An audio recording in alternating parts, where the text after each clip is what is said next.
Kemudian diberikanlah kepadaku sebatang bulu, seperti tongkat pengukur rupanya, dengan kata-kata yang berikut. Bangunlah dan ukurlah bait suci Allah dan mezbah dan mereka yang beribadah di dalamnya. Tetapi kecualikan pelataran bait suci yang di sebelah luar. Janganlah engkau mengukurnya, karena ia telah diberikan kepada bangsa-bangsa lain. Dan mereka akan menginjak-injak kota suci 42 bulan lamanya. Dan aku akan memberi tugas kepada 2 saksiku, supaya mereka bernubuat sambil berkabung 1260 hari lamanya.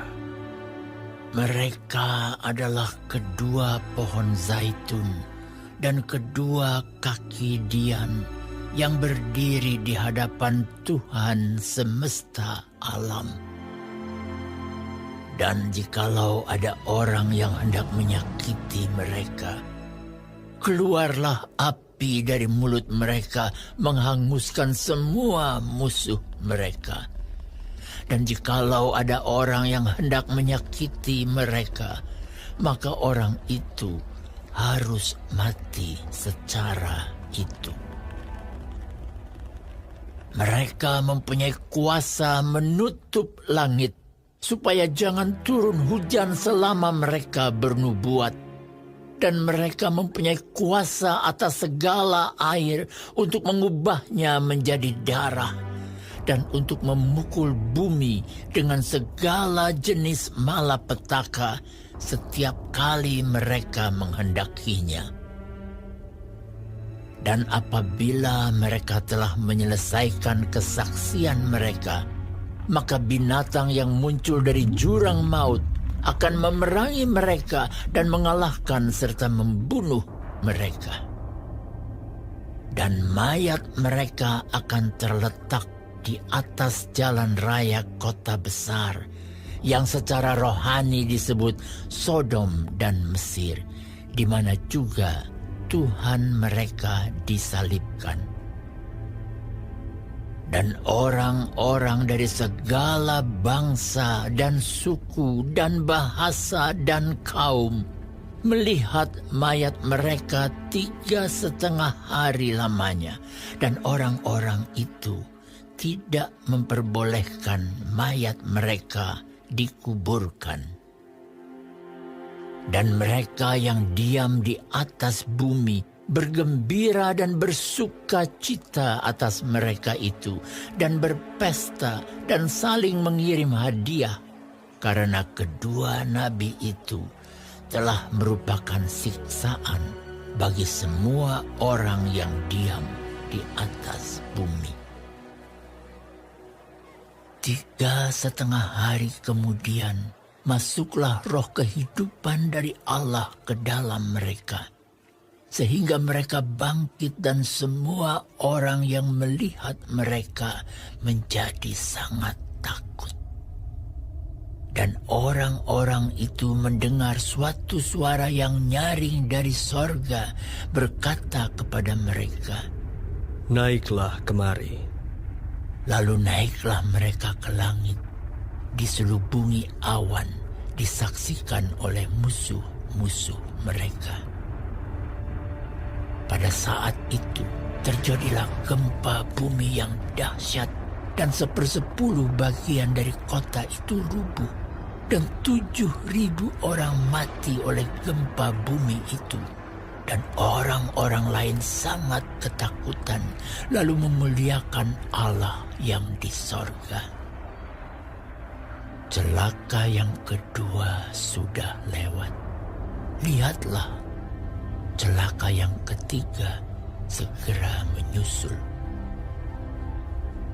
Lalu malaikat yang ketujuh meniup sangkakalanya, dan terdengarlah suara-suara nyaring di dalam sorga. Katanya, pemerintahan atas dunia dipegang oleh Tuhan kita, dan Dia yang diurapinya, dan Ia akan memerintah sebagai Raja sampai selama-lamanya.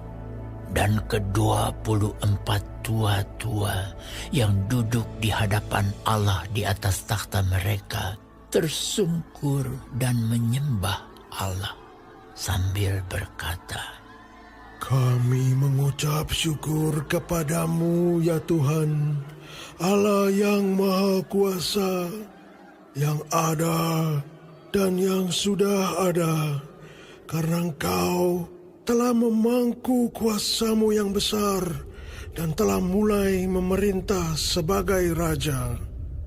Dan semua bangsa telah marah, tetapi amarahmu telah datang, dan saat bagi orang-orang mati untuk dihakimi, dan untuk memberi upah kepada hamba-hambamu, nabi-nabi dan orang-orang kudus, dan kepada mereka yang takut akan namamu, kepada orang-orang kecil dan orang-orang besar, dan untuk membinasakan barang siapa yang membinasakan bumi.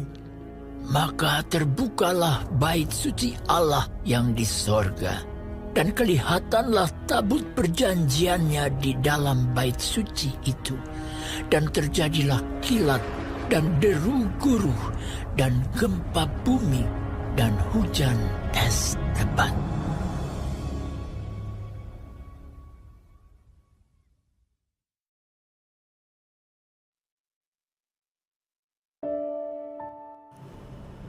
Shalom saudara-saudaraku yang kekasih di dalam Tuhan Yesus Kristus.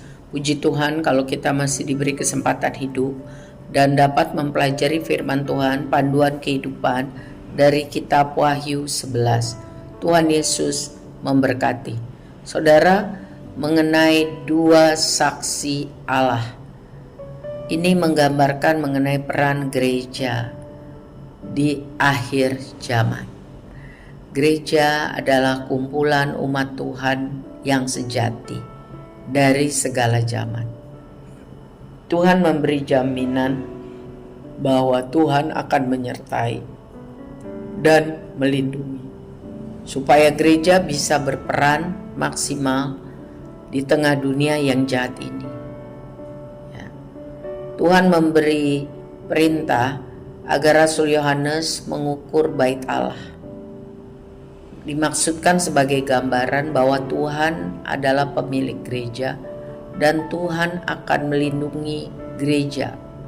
Gereja adalah kumpulan orang percaya, sekali lagi, bukan gedungnya. Jaminan perlindungan Tuhan di tengah bangsa-bangsa yang keras hati menolak Injil, bahkan menganiaya umat Tuhan dan menghina Tuhan.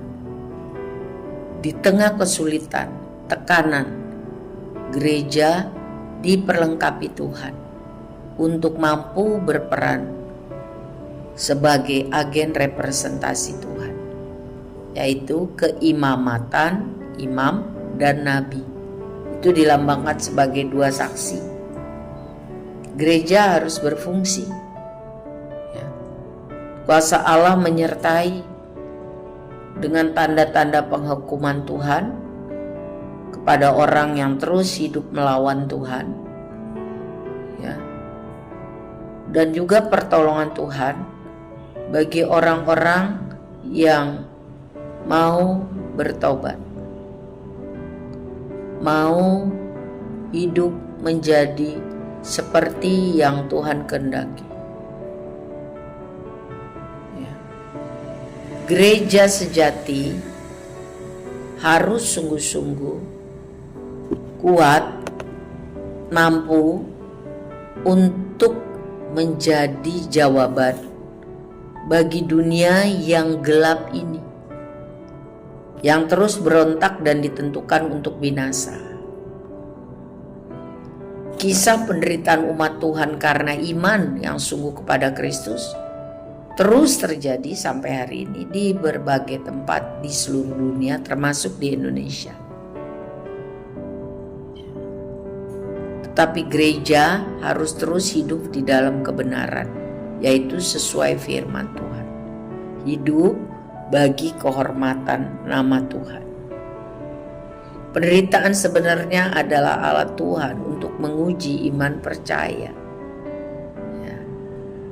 Dan dikatakan setiap kali gereja dihambat, Injil terus menjalar kuat. Tidak bisa dihambat, terus tumbuh. Ya. Karena Injil atau firman Tuhan itu milik Tuhan sendiri. Kita minta kekuatan dan kesanggupan untuk secara kreatif dan teguh menemukan peluang untuk menyaksikan Injil, sehingga banyak orang bertobat, dan menegaskan bahwa hukuman Tuhan akan segera datang bagi orang yang menolak Injil. Tuhan mampukan kita menjadi saksi Tuhan yang efektif. Amin.